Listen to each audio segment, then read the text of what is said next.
좀 기도하겠습니다. 하나님 아버지, 주님께서 저희를 부르는 소리를 듣고 주님께 나와 하나님 말씀도 듣고 또 공부도 할 수 있는 시간을 허락해 주시니 감사합니다. 예배 후에 저희가 마음을 안일하게 가지지 않고 오히려 더 말씀으로 계속 리마인드 받고 주님 생각할 수 있는 시간을 가지려고 하오니 성령께서 이해시켜 주시고 깨닫게 해주셔서 저희 삶 속에 무엇이 바뀌어야 하는지, 무엇이 헌신되어야 되는지 잘 헤아려 보는 귀한 시간 될 수 있도록 주님 인도하여 주셔서 감사드리면서 예수 그리스도의 이름으로 기도합나이다. 아멘. 네, 지난주에 이어서 오늘은 두 주 전에 이어서죠. 성화에 대해서 소요리 문답 공부하도록 하겠습니다. 소요리 문답 35번 저희가 처음으로 보는데요. 먼저 제가 질문을 읽겠습니다. 답을 같이 말해주시면 감사하겠습니다. 35번, 거룩하게 하신 것이 무엇인가?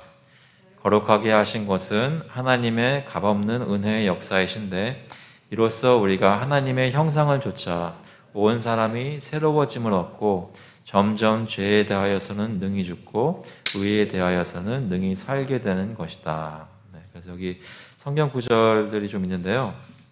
한번 쭉 읽어봤으면 좋겠습니다. 그 에스겔서 36장 27절에 보시면 하나님의 값없는 은혜 역사에 대해서 말하는 구절인데, 또 내 영을 너희 속에 두어 너희로 내 율례를 행하게 하리니 너희가 내 규례를 지켜 행할지라 라고 말씀하고 있고요. 빌립보서 2장 13절, 이거 저희가 잘 아는 구절이죠. 같이 한번 읽어볼까요? 너희 안에서 행하시는 이는 하나님이시니 자기의 기쁘신 뜻을 위하여 너희에게 소원을 두고 행하게 하시나니. 데살로니가 후서 2장 13절에서는 주께서 사랑하시는 형제들아, 우리가 항상 너희에 관하여 마땅히 하나님께 감사할 것은 하나님이 처음부터 너희를 택하사 성령의 거룩하게 하심과, 저희가 말하는 성화 부분이죠. 성령의 거룩하게 하심과 진리를 믿음으로 구원을 받게 하심이니. 그 이번에 새로워짐을, 온 사람이 새로워짐을 얻고에 대해서는 고린도 후서 5장 17절 말씀에 이런 말씀이 있습니다. 같이 한번 읽어보겠습니다. 그런즉 누구든지 그리스도 안에 있으면 새로운 피조물이라.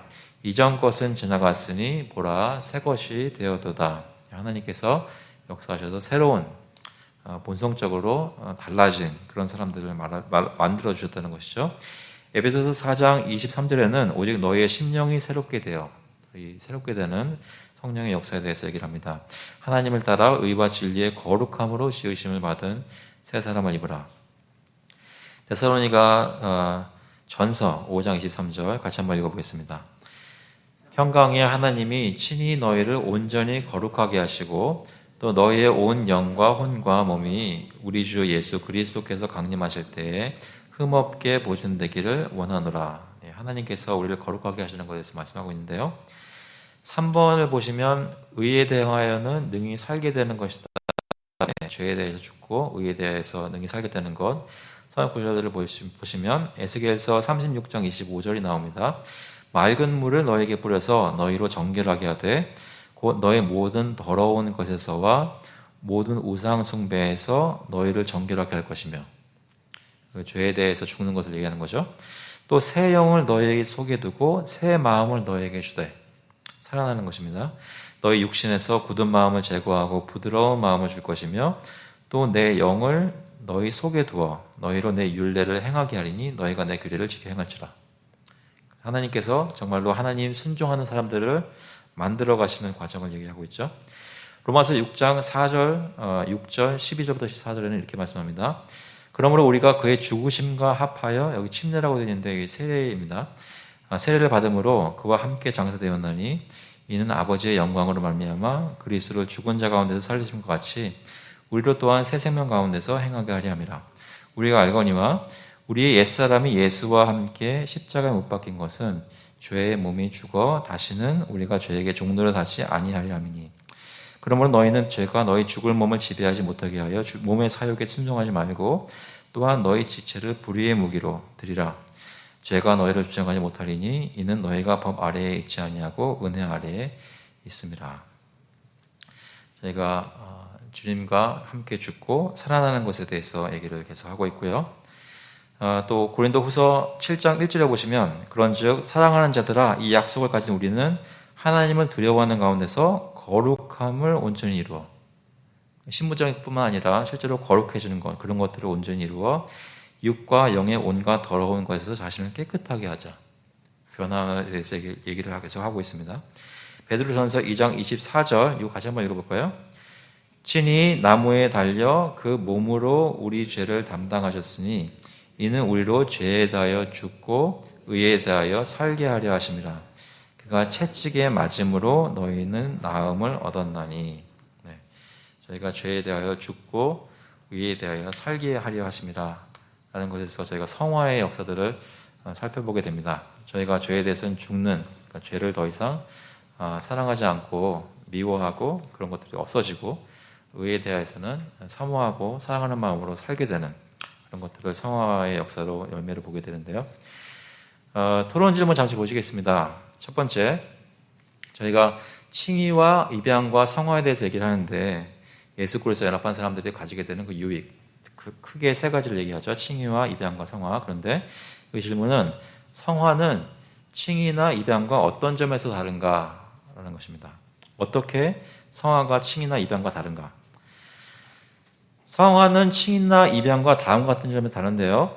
첫 번째로 칭의와 입양은 하나님이 우리 밖에서 정하신 것이지만 성화는 우리 안에 이루시는 하나님의 역사다. 이건 좀 설명이 필요합니다. 밖에서 정하셨다는 말은 무엇이냐면 영어로 보시면 Justification and adoption are acts of God without us 라고 되어 있는데요. without이란 말은 이제 outside라는 얘기인데 우리 밖에서 우리의 신분이 하나님께서 단번에 정하시는 그러한 행위로서 그런 액트로서 저에게 받는 것이란 말씀입니다. 그런데 이 성화라는 것은 우리 안에서 무엇인가 우리 실제로 가지고 있는 본성을 주님께서 변화시키시는 그런 과정이 들어간 역사입니다. 하나님의 역사입니다. 그래서 칭의와 입양은 하나님이 선포하시는 것으로 끝나는 정하신 것 그런 표현이지만 성화는 하나님이 우리 안에서 역사하시는 계속해서 ongoing하는 그런 하나님의 역사라는 것이죠. 그것이 다르고요. 두 번째를 보시면 칭의와 입양은 관계적인 변화만을 이루지만 성화는 우리 안에 실제적인 변화를 이룬다. 이것은 관계라고 얘기할 때는 어떤 법적인 관계에서 하나님과 우리가 어떤 관계 안에 놓여지게 되었는가 그 관계를 정의하는 법의 그 내용은 무엇인가 그런 것들을 두고 얘기하는 것입니다. 그래서 칭의는 오히려 의롭게 하는 신분, 의로운 신분으로 만들어 주시고 입양은 우리를 자녀의 신분으로 만들어 주시죠. 그런데 성화라는 것은 그런 관계적인 변화만이 아니라 우리 안에 정말 사람이 변하는 것입니다. 실제적인 변화. 그래서 세 번째를 보시면 칭의와 입양은 처음부터 완전하지만 성화는 점진적으로 완성에 이르기까지 진행이 됩니다. 그래서 성화라는 것을 얘기할 때는 주로 그 점진적인 성화를 많이 얘기를 합니다. 말씀드린 대로 칭의와 입양은 관계적 신분적인 것을 변화시키는 하나님의 단번에 이루어지는 법정의 행위이지만 행위이기 때문에 act라고 부르고 work라고 부르지 않는데요. 한국어 번역에서는 act는 정하시는 것, work는 역사라고 번역을 했습니다. 초점은 단번에 이루어지느냐, 단번에 완전히 이루어지느냐, 아니면 점진적으로 장기간에 걸쳐서 서서히 이루어지느냐의 차이가 있습니다. 그래서 한번 칭의를 받으면 그 사람이 더 의롭게 될 수는 신분적으로 볼 때 더 의롭게 될 수는 없는 것입니다. 처음 의롭게 된 그 상태가 영원토록 계속되는 것이고요. 한번 자녀가 되면 그 자녀의 그 풍성한 그것을 다 누릴 수 있는 그 신분이 풀로 다 되는 것입니다. 조금씩 하나님의 아들이 되어져 가는 것이 아니란 말이죠. 그런데 성화는 처음에 완전히 거룩하게 되는 것이 아니라 점차 거룩해져 가는 것이란 말이죠. 그건 다 이해되시죠? 그런 다른 점들이 있습니다. 여러분 소요리 문답을 하는데 소요리 문답은 누구들을 위한 것이라고요? 아이들을 위한 것입니다. 그러면 우리는 어른이니까 대요리 문답을 봐야 됩니다. 대요리 문답 보시면 77번에 이런 질문이 있습니다. 칭의와 성화는 어떤 점에서 다른가라는 질문이 대우리문답 70번에 있는데 좀 읽어드릴게요. 비록 성화는 칭의와 분리할 수 없는 관계에 있지만 그 둘은 서로 다르다. 하나님께서는 칭의에서 그리스도의 의를 전가시켜 주시며, 전가에 대해서 얘기 많이 했죠. 하나님의 의가 우리의 것으로 크레딧이 옮겨지는 것입니다. 성화에서는 성령의 은혜를 주입시켜 줍니다. 이것은 저희 카톨릭과 개신교가 굉장히 다른 점인데요. 카톨릭에서는 의로움이라는 신분도 하나님께서 은혜를 통해서 주입시켜 주는 것으로 얘기를 합니다. 그런데 저희는 그렇게 얘기 안 하죠. 하나님께서 그것을 우리에게 전가시켜 주셔서 우리를 의롭다고 여겨주시는 것입니다. 법적인 그런 행위죠. 하지만 성화는 은혜가 주입되어서 우리 가운데 어떤 실제적인 역사를 일으켜 주시는 것이 그 성화의 은혜입니다. 그래서 신자로 하여금 실천할 수 있는 능력을 주십니다. 또한 칭의로는 죄를 용서해주고 성화로는 죄를 이기게 하십니다. 죄를 용서해줬다는 것은 법적으로 이제 죄인이 아니야 라고 빚진 것이 없게 만들어주는 것이지만, 성화는 실제로 우리 가운데 아직 남아있는 죄성을 누르고 억제하고 이길 수 있는 힘을 주신다는 것이죠. 칭의를 통해서는 보복하는 하나님의 진노에서 모든 신자를 평등하게 해방하십니다. 저희 중에 예수 믿는 사람 중에 의롭게 된 정도가 서로 차이가 있는 것이 아니란 말이죠. 신분적으로 볼 때. 어떤 사람은 1등급으로 의롭다고 받고 어떤 사람은 2등급 받는 것이 아니라 다 평등하게 하나님 앞에서 예수님처럼 의롭게 되었습니다. 평등하죠. 현세에서 이를 완성해 주셨습니다. 지금 현재 우리가 다 100% 될 수 있을 만큼 의롭게 신분이 바뀌었습니다.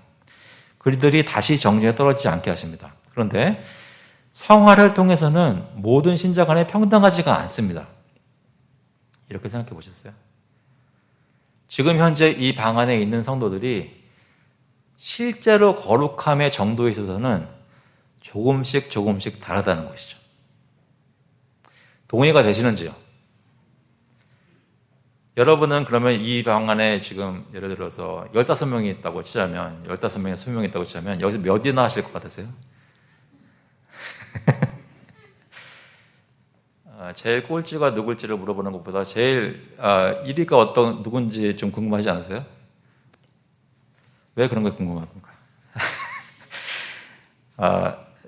성화에서는 거룩하게 되는 것이 정도가 다른 것이 있습니다. 사람마다. 그래서 이렇게 말씀드리면 어떻게 생각하실지 모르겠지만 신앙의 연륜을 무시할 수가 없습니다. 진짜 신기한 건데요. 오래 그냥 막 돌아다니다가 방탕했다가 들어갔다가 다시 나갔다가 이런 거 말고 오래 착실하게 주님을 신실하게 믿어온 기간이 오래되는 사람, 그 안에 이루어진 어떤 그 단단한 믿음이 보여주는 그런 성숙함은 하루아침에 이루어지는 것이 아닙니다. 그건 절대로 부인할 수가 없습니다. 그래서 여러분 다른 거 생각하지 마시고, 여러분 혹시 자녀가 이 교회에 있으면 우리 자녀들이 어릴 때부터 교회에서 착실하게 클 수 있도록 기도해 주시기 바랍니다. 물론 쓴맛도 보고 방황도 할 때가 있겠지만 그럴 때마다 교회라는 것이 늘 든든하게 서 있어서 그들이 언제나 돌아올 수 있는 그런 자리가 될 수 있도록 자녀들이 그런 착실한 믿음을 성장시킬 수 있도록 완성을 향해서 자라날 수 있도록 기도해 주시면 감사하겠습니다. 그래서 우리는 예수를 믿는 즉시 완전히 의롭다 칭함을 받고 완전히 하나님의 자녀로 신분이 승격되었는데요. 우리는 더 이상 의로운 신분을 가지거나 더 높은 하나님의 자녀로 신분을 가질 수가 없습니다. 하지만 우리의 거룩함, 실제로 본성적인 그런 변화는 평생을 거쳐도 다 완전히 되지 않다가 예수님께서 재림하실 때에 그때서야 우리의 성화가 완성이 됩니다. 이해되시죠? 이해가 되셨나요? 약간 좀 반응을 주세요. 그러면 제가 계속 하겠습니다.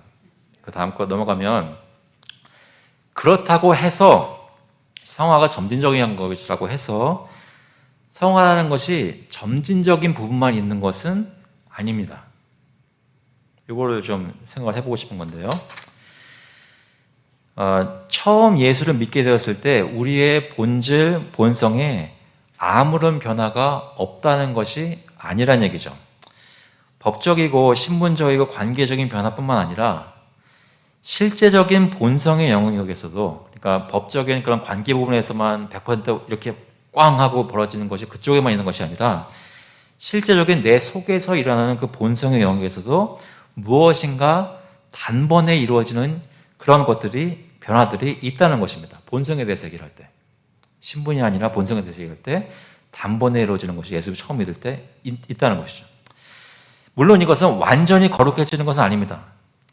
그렇지만 믿기 전하고 확연하게 다른 본성적으로 죄에 매여 있던 사슬이 끊기는 확정적인 변화가 우리 본성에도 일어났습니다. 가끔 그런 간증을 듣죠. 예수 믿기 전에는 내가 이거 하고 저거 하고 막 이렇게 방탕하게 살다가 어느 날 주님의 은혜로 예수 믿었는데 예수 믿고 나니까 왠지 모르게 그런 것에 대한 마음이 뚝 끊겼다고, 그런 간증하시는 분들이 가끔가다가 있습니다.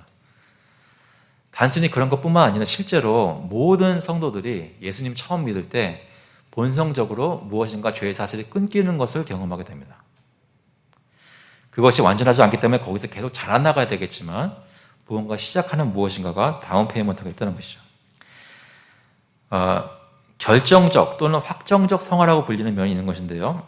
성경에 보면 고린도전서 1장 2절에 고린도에 있는 하나님의 교회 곧 그리스도 예수 안에서 거룩하여지고 성도라 부르심을 받은 자들과 또 각처에서 우리의 주 곧 그들과 우리 주 대신 예수 그리스도 이름을 부르는 모든 자들에게, 여기서 뭐라 그래요? 그리스도 예수 안에서 거룩하여지고 성도라 부르심을 받은 자들. 성도라 부르심을 받는 것은 믿을 때 처음에 그렇게 받는 것이잖아요.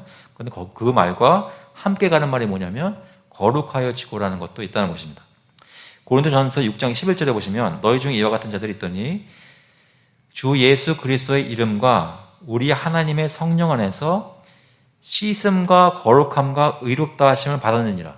씻음은 죄용서겠죠. 의롭다 하면 의롭게 만드시는 것이잖아요. 단번에 이루어지는 것인데 그것과 함께 거룩함도 단번에 받은 게 있다는 것이죠. 이해되시나요? 성경에 보면 거룩함이라는 카테고리가 늘 점진적인 것만 있는 것이 아니란 말입니다. 디모데후서 2장 21절에 보시면 또 에베소서 5장 25절에 보시면 그런 말들이 더 많이 있고요. 시간상 로마서 6장 1절 보시면요. 이것을 어떻게 설명하냐면 그런즉 우리가 무슨 말을 하리요? 은혜를 더하게 하려고 죄에 거하겠느냐? 그럴 수 없느니라. 죄에 대하여 죽은 우리가 그가 어찌 그 가운데서 더 살리요? 무슨 얘기예요?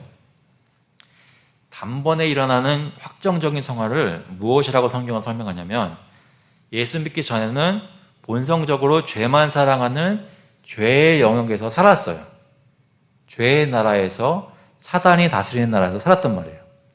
근데 예수 믿은 순간부터 그 사람은 그 영적인 그런 죄의 나라에 속한 사람이 아니라 이제는 생명에 속한 생명의 나라에 속하게 됐어요. 나라가 바뀐 거예요. 한국에서 미국으로, 미국에서 한국으로 나라가 바뀌었단 말입니다. 사람은 똑같아요. 그런데 살고 있는 물이 달라요.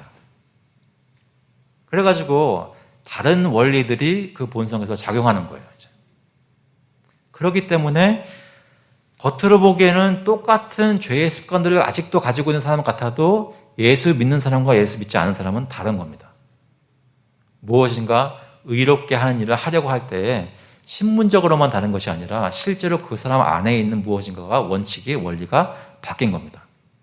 그것을 기억을 해야, 그것이 있어야, 그것이 있는 것을 알고 있어야 내가 실제로 점진적인 성화를 이루어 나가려고 할 때 어떤 베이스가 있는 것이죠.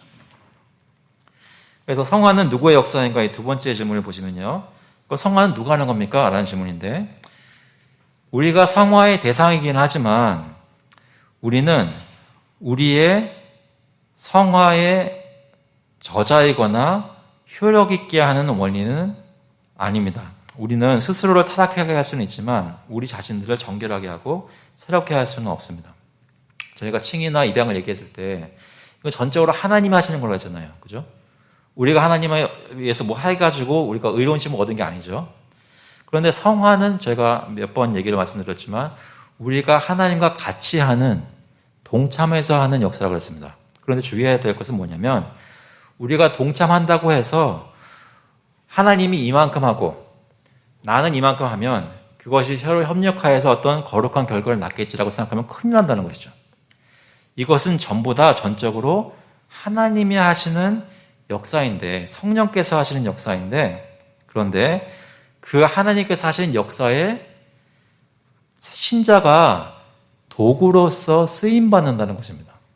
신자가 하는 부분이 분명히 성경 안에 있습니다. 그런데 그것은 하나님이 쓰시는 도구로 사용받는 것이고, 하나님 하시는 부분 이만큼은 하나님이 하시고 이 부분은 사람이 하고, 이렇게 생각하면 안 된다는 것이죠. 모든 영역이 다 하나님께서 하시는데 그 일이 일어나기 위해서는 우리들이 해야 될 일이 있다는 것입니다. 미묘한 차이지만 분명히 차이가 있습니다. 이해되시나요? 혹시 제가 너무 빨리 가고 있으면 얘기를 해주세요. 왜냐하면 시간이 지나가면 눈초리들이 달라지기 때문에 지금 빨리 서두르고 있습니다. 저희가 이 부분에 대해서는 아마 소그룹에서든 설교를 들으실 때든 나중에 질문하신 거 들어볼 때 저희가 몇 번 한번 얘기를 했던 것 같아요. 예수 그리스도의 은혜를 받은 사람들이 어떻게 살아야 되느냐라는 것에 대한 질문. 어떤 자세와 마음 자세를 가지고 신앙생활에서 노력을 할 것이냐 말 것이냐. 신앙생활에서 하나님의 은혜를 그냥 기다리고만 있을 것이냐. 아니면 우리를 의롭게 만들어주셨으니까 자연스럽게 일어나는 것에 우리가 우리 자신을 맡길 것이냐. 이런 질문들을 저희가 몇 번 했었어요. 성경이 증거하는 것을 저희가 찬찬히 보면 하나님이 명령하시는 그 색깔은 우리에게 피를 흘리기까지 기도하고 노력하라고 그랬어요. 근데 그것이 절대로 내가 그렇게 했으니까 이런 일이 일어난다라는 그런 저자적인 원인이 아니라 진짜 본래 원인은 하나님, 성령 하나님이신데 그 성령 하나님께서 우리를 그 과정에 들어 쓰시는 것입니다. 아시겠죠? 그래서 그렇게 쓰신다고 하실 때 그 은혜의 방편, 어떤 수단을 통해서 이렇게 하시는지 그런 것들이 굉장히 중요해지는데요. 그 다음 식을 한번 보시면 3번에 보시면요. 사람의 자녀들 중에 누구라도 성화되기 전에 그들 안에 성화의 은혜를 받을 만한 자격이 없는가? 없습니다. 사람의 모든 자녀들은 본성적으로 완전히 죄로 오염되었으며 그중 아무라도 성화되는 것은 하나님이 값없이 주시는 은혜의 덕분입니다. 성화라는 것도 역시 칭이나 입양과 마찬가지로 하나님의 은혜입니다. 그 말은 우리가 성화를 받기 위해 우리 스스로 준비하여서 하나님이 우리 중 준비된 사람에게 성화를 그 대가로 내어준 것이 아니라는 말씀이고요. 오히려 우리 안에는 거룩하게 되는 과정을 시작할 만한 아무런 거룩의 씨앗도 존재하지 않았습니다. 무슨 말입니까? 본성적으로 태어날 때부터 사람들은 다 전적으로 부패했다는 말입니다. 들어보셨어요? 전적인 부패. 이 생각은 우리가 좀 생각해 볼 게 있는데요. 전 이거가 좀 마음에 와닿는데, 우리가 성화의 과정 속에서 하나님이 주신 은혜의 방편들, 크게는 보통 저희가 세 가지를 얘기하죠. 말씀, 성례, 기도. 이 세 가지를 사용해서 우리가 성화의 과정을 이루어가는데, 두렵고 떨림으로 그 구원을 이뤄나갈 때 내가 이 성화의 은혜를 받을 만한 자격이 아예 없다는 것을 저희가 항상 기억하면 이런 은혜의 방편을 사용하는 행위들 자체가 얼마나 우리로 하여금 하나님의 은혜를 체험하고 느끼게 하는지 느끼게 하는 것인지 생각하게 합니다. 여러분이 똑같이 예배를 참석해도, 똑같이 말씀을 들어, 똑같이 기도를 해도 내가 지금 이 자리에서 예배드리고 기도할 만한 자격이 없는 사람이라는 것을 기억하시면, 내가 지금 이 자리에 나와서 힘들지만 눈 부릅뜨고 마음을 쏟아서 예배에 인버브하고 있는 이 행위가 나에게 고역이 아니라 기쁨이 된단 말입니다. 이게 은혜이기 때문에.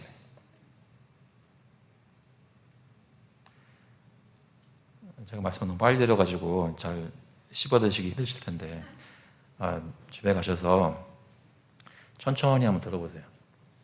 저도 한번 들어볼게요. 예배 드리는 거 힘들 때 있어요. 기도하는 거 힘들 때 있습니다. 지치기도 합니다. 그런데 그것에 힘을 주는 것은 지금 내가 이걸 할 수 있다는 것 자체가 은혜라는 것이 나에게 힘을 준단 말입니다. 이러한 거룩한 것들, 존귀한 것들, 하나님께 속한 것들을 누리거나 힘써 동참할 수 있는 자격이 전혀 없던 사람들입니다, 저희는.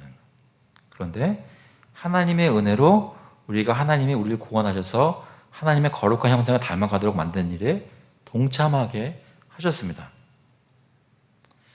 이런 것을 깨닫는 것이, 지각하는 것이 저에게는 굉장히 중요한 일이죠. 기쁨 가운데 신앙생활을 할 수 있도록 합니다. 그래서 어떤 사람은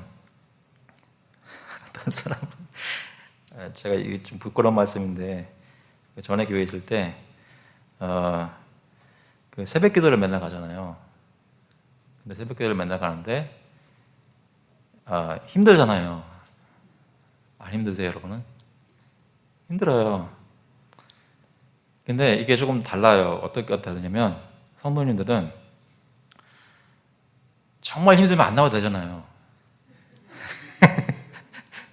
근데 교역자는 안 나오면 안 되는 거예요. 왜? 그날 설교거든요.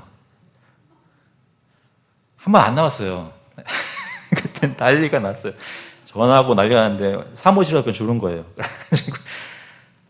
근데 이게 그 생각이 기쁨으로 새벽기도에 자발적으로 나가는 거랑 누가 시켜가지고 억지로 나가는 거랑 달라요. 그래서 그러면 안 됐었겠지만 어떤 교역자 중에 어떤 전도사 한 분은 그때 담임 목사님이 옛날이죠. 우리 교역자들은 다 새벽에 나왔으면 좋겠어요. 해가지고 그날부터 안 나왔어요. 자발적인 예배가 안 된다고. 조금 너무했다 싶긴 하지만 그 여자 전도사님은 그렇게 했어요.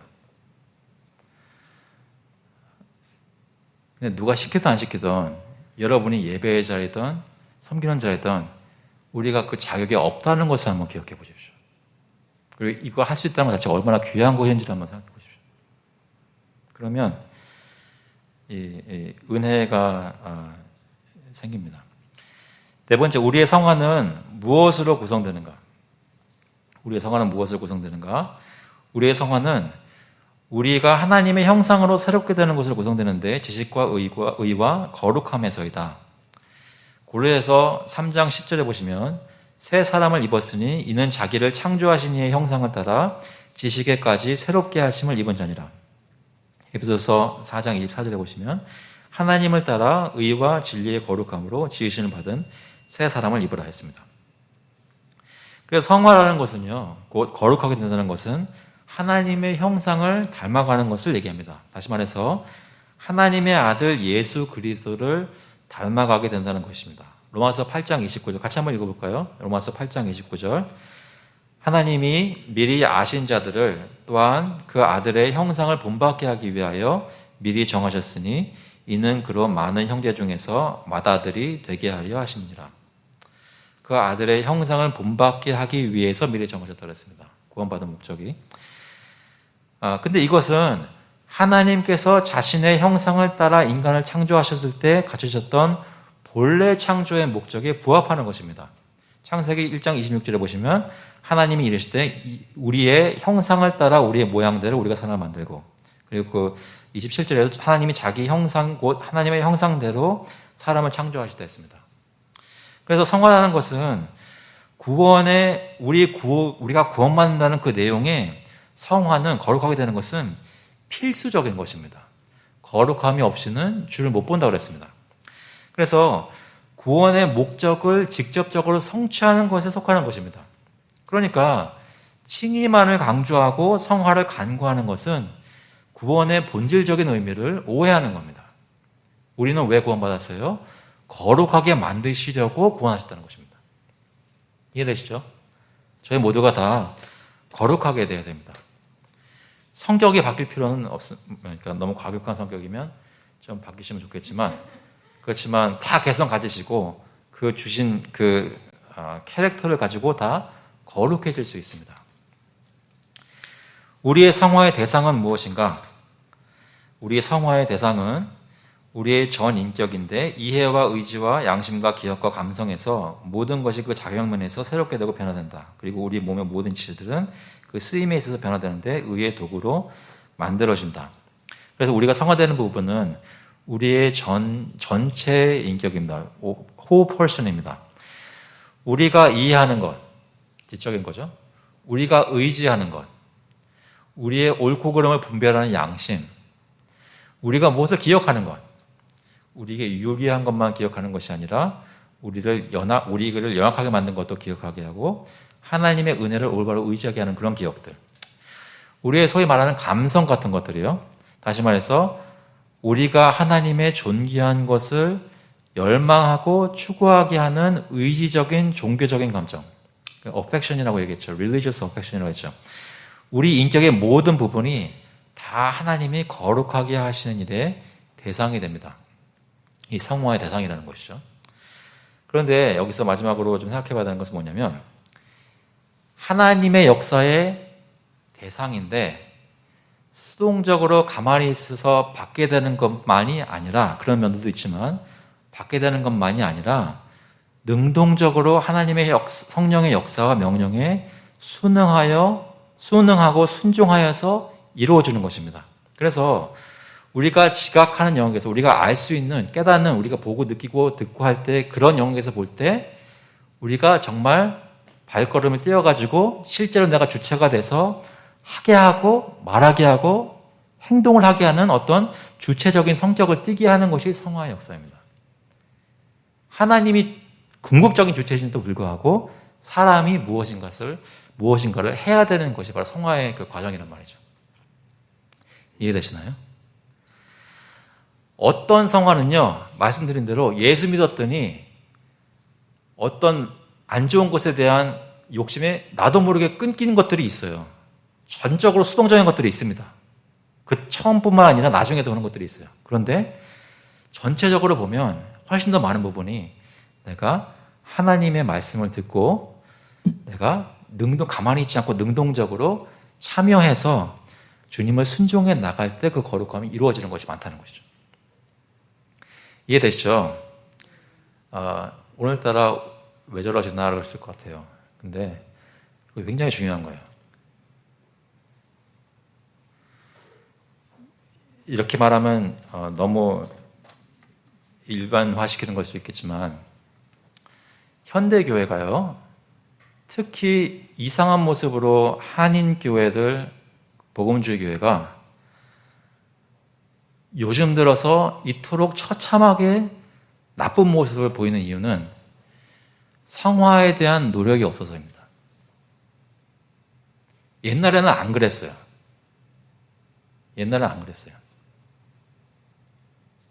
우리가 보통 전통으로 붙잡고 있는 새벽기도든 뭐든 사실은 원래는 하나님을 믿었으면 너무나 감사해서 주님 섬기는 일에 목숨을 바쳐서 신앙 지키겠습니다 하고 열심히 했단 말이에요.